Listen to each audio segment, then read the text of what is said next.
இப்போ நீ எதுக்கு தேவையில்லாமல் அழுதுட்டு இருக்க? இப்படி ஆகும்னு சத்தியமாக நினச்சி கூட பார்க்கலங்க.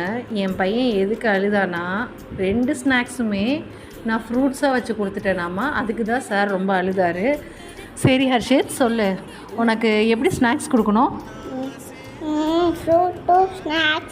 ஸ்நாக்ஸ்னால் என்னென்ன ஸ்நாக்ஸு? மிக்சரு. இது சாப்பிடலாமா? ஹெல்த்தியா? ஹெல்த்தி. ஆமாம்.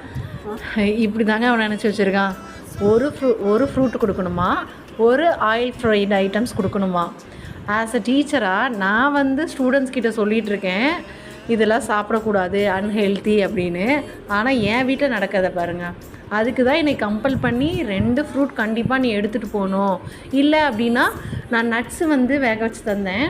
நட்ஸுனால் இந்த பல்சஸ் கிரெயின்ஸ்லாம் இருக்குது இல்லைங்களா, சுண்டல், தட்டைப்பயிறு, கொண்டக்கடலை, பட்டாணி, இதெல்லாம் வேக வச்சு கொடுத்தேன். சாருக்கு அதெல்லாம் பிடிக்காதான். கேட்டால் அதெல்லாம் என்னம்மா டேஸ்ட்டு, அதெல்லாம் கொடுக்காதீங்க அப்படின்றாரு. சரி, இப்படி எப்படி தான் இவனுக்கு வந்து நான் கொடுத்து அனுப்புறதுன்னு யோசிக்கும்போது தான் உடனே அழுக ஆரம்பிச்சிட்டான், எனக்கு ஏன் கொடுக்குறீங்க அப்படின்னு.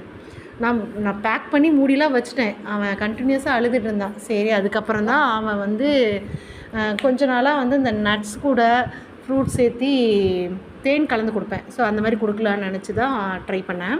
ஸோ இன்றைக்கி என்னென்ன ஸ்நாக்ஸ் கொடுத்தேன்னு பார்த்தீங்கன்னா, மாதுளம்பழம், அப்புறம் வந்து கொய்யாக்காய் கூட நட்ஸ் போட்டு திராட்சை போட்டு தேன் கலந்து கொடுத்தேன். அப்போ தான் வந்து ஓரளவுக்கு சாட்டிஸ்ஃபை ஆகிடு ஓகே அப்படின்னு. இன்றைக்கி நான் லஞ்சு கூட அவ்வளோவா ரொம்ப மெனக்கிடல. ஆனால் இவனோட ஸ்நாக்ஸுக்கு தான் என்னை படாத பாடு படுத்திட்டான். உங்கள் வீட்லேயும் குழந்தைங்க இப்படி தான் இருக்காங்களான்னு தயவுசெய்து கமெண்டில் சொல்லுங்கள். இவனுக்காக எனக்கு வந்து லேட்டாகி நான் போய் திட்டு வாங்காத குறை தான் என்னோடய ஸ்கூலில்.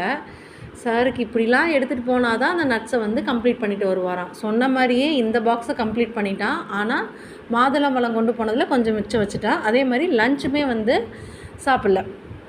ஸோ நம்ம வந்து குழந்தைகளுக்காக சொல்லுங்கள். அம்மா, அப்புறம் சத்து மாவு தண்ணி சத்து மாவு, அதே மாதிரி சத்து மாவு கொடுக்கல. நான் ராகி மில்க் ஷேக் கொடுத்தேன். சார் வந்து போகும்போதே நான் அதை குடிக்க மாட்டேன்னு சொல்லிட்டு தான் போனார்.